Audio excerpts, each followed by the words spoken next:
Dzień dobry, diachwit, bonjour, hola, good morning, good morning, good morning. This is Ken at 10. Hope you're well. Today, a couple of things going on, quite a lot going on actually. How are you? I hope you're well. This is Ken at 10. If you haven't been here before, welcome. Thanks for coming. We're James Alexander Estate Agents, and we're based in Norbury, Southwest London, Southwest 16, and we broadcast about all things property and everything else really. So how are you? Hope you're doing well. Here in Norbury, the weather is beautiful. Yet again, we've got a beautiful sunny day. It's like the continent. It really is. We've got blue skies, sun's out, and it's really lovely. And it's the perfect time of year for us for looking at properties and going out and showing them as well. So it's really nice. 2-year anniversary today of the lockdown. It just seems only yesterday, doesn't it? When it first happened, the shock. I always remember when it first happened, there was just a shock. Like, wow, we've got to, shut our doors, shut the business. How are we going to keep landlords happy? How are we going to maintain tenants' properties? How are people going to do these things? What about rents? It's a real pressure. And then after that, the worry came, how can we support these people? What can we do? And then we started to do the isolation inspiration videos to try and help people with the pandemic get through it. And then after that came the grief, of course, losing so many loved ones. And this has happened, right across the country, I know, but it becomes very personal, doesn't it, when it happens to you? And dealing with grief is something that we're very familiar with here. It's something that I deal with on a kind of monthly basis because sadly, when people are selling their homes, often it's for a life-changing reason. And sometimes that's through the passing of a loved one. And there's nothing more poignant than that, is there? And I always think dealing with that is so hard because everyone deals with grief in a different way, and everybody's got to do things in their own time frame. And I always say to people when I first visit them, when something like that's happened, look, do this in your own time frame when you're comfortable with it. Don't do it on anybody else's basis or on anybody else's say so. If you're not ready to leave your home and it's not financially important that you do, then take your time, make sure it feels right for you. I know a big problem for many of you is the memories. But I always say the memories do stay with you. They don't stay in the house. They're not in an object. They're not in an inanimate thing. They're in your mind and those beautiful times. And I actually think that one of the things that I found very cathartic is that if you are grieving still, is to imagine every detail of that person. Imagine a place that you were with them last that you enjoyed, and then imagine everything about it. What was the weather like? Where were you sitting? Were you eating? Were you drinking? What were you saying to each other? Really get into a quiet place and do that. And I find that very cathartic. And before you know it, you really can imagine yourself in that scenario.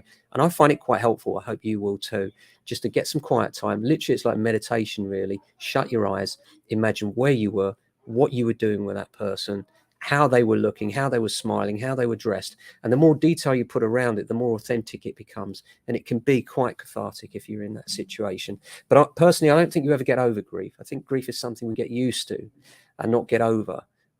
Because if you love someone, you're always going to love them for the rest of your life. And those memories will impact on you and others around you, and they'll always be with you. And if you're in that situation, my heart goes out to you. I know how awful it can be and how shocking. And how it seems hard to survive without that person. And especially now with COVID, more than ever, we've seen it go on around us, haven't we? And we may not be completely out of the woods yet. We're talking about another wave now, which is quite frightening, isn't it? Now, on top of that today, we've also got Rishi Sunak, and that's why he's behind me there. Hi, Rishi. What are you going to do for us this time? I don't think he's got many rabbits he can pull out the hat this time. Personally, I think, we're going to see a bit of a cut in fuel duty, which really he owes us, doesn't he? They've made massive revenue over the fact that petrol prices and diesel prices have gone up, and they haven't passed them on. So, they really need to give that back, and that's all he's doing there. As far as the rest of the market's concerned, he has earned money in various directions. I don't think we're going to see much. I think where it really counts is fuel duty in terms of gas and electricity, and that's where he should be concentrating his efforts. It'll be interesting to see if he does anything on that, because that's the bit that's really hurting a lot of people right now. And I'd love to see him do something to support people, because it's going to get worse. As well as the current position, we've got another 25% rise coming in the winter, and this is going to be a huge thing just at the time when people need that heating on. There's going to be massive fuel poverty throughout the country, and he really does need to address that, and that needs to be emergency legislation in my view, and I don't think he will, and that's frustrating. So that's my political rant over. Apart from this, I was just looking at the numbers.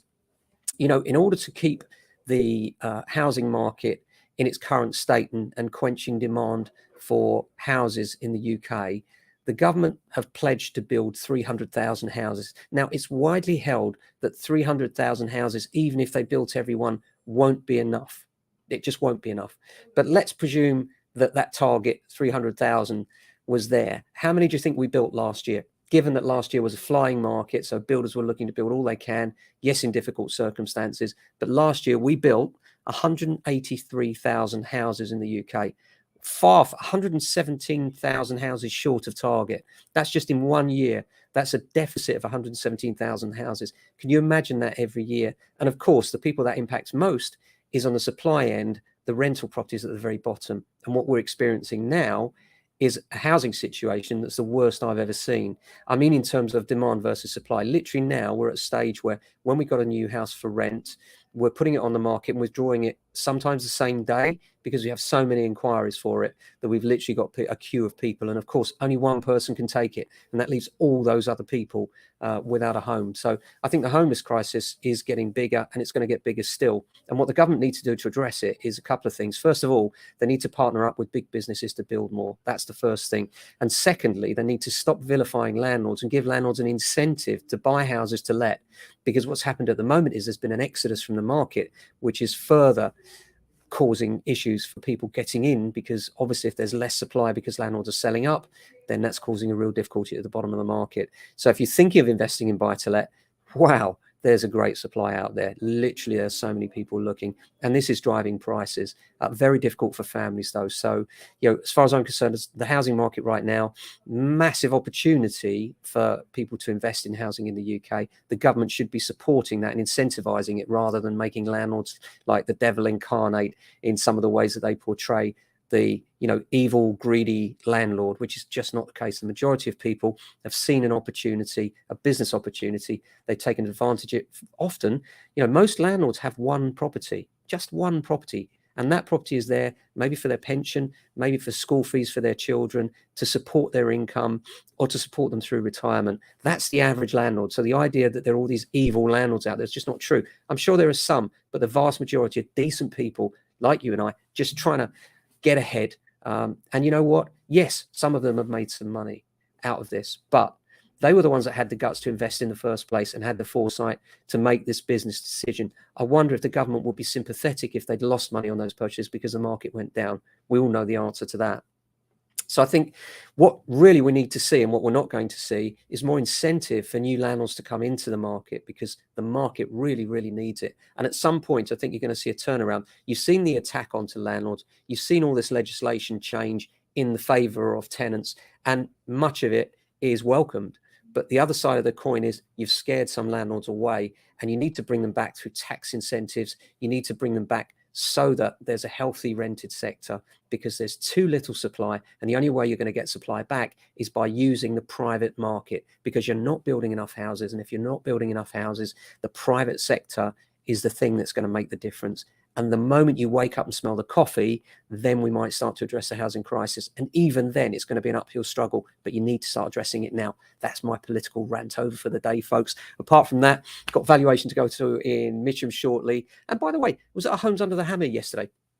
And we used to do a thing called the wonk. You may have noticed when you watch Homes Under the Hammer and we do the show, often when we're doing the interview, the producers always wonk the lens over one way. So you see the agents over to one side or another. It's called Homes Under the Hammer wonk. One slip of the tongue and you're in trouble. And in fact, what they're doing now, they've stopped doing that, because what they used to do is wonk one agent one way and the other way, and then put them together. And of course, now they're only taking one agent per show, which is great for us because we get more exposure. But what it means is the wonky lens has now gone. And a lot of the time now, it's very rarely you see them slanting the lens. So that's a new thing for Homes Under the Hammer and for us. So great episode yesterday. Really pleased with that. Looking forward to that one coming out. And that's twice in a very short succession. We've banked so many episodes now that haven't yet come live. And it's really weird. It goes like that. And then all of a sudden you'll see a whole load on the bounce. It'll be 1 week after another. And that's terrific, because we really do find that business increases as those episodes come out and people say, hey, that guy's on the BBC, he's also in our local area, let's give him a call. And you're always welcome. Do give us a call, 0208 679 8601. Email me, ken@jamesalexander.com.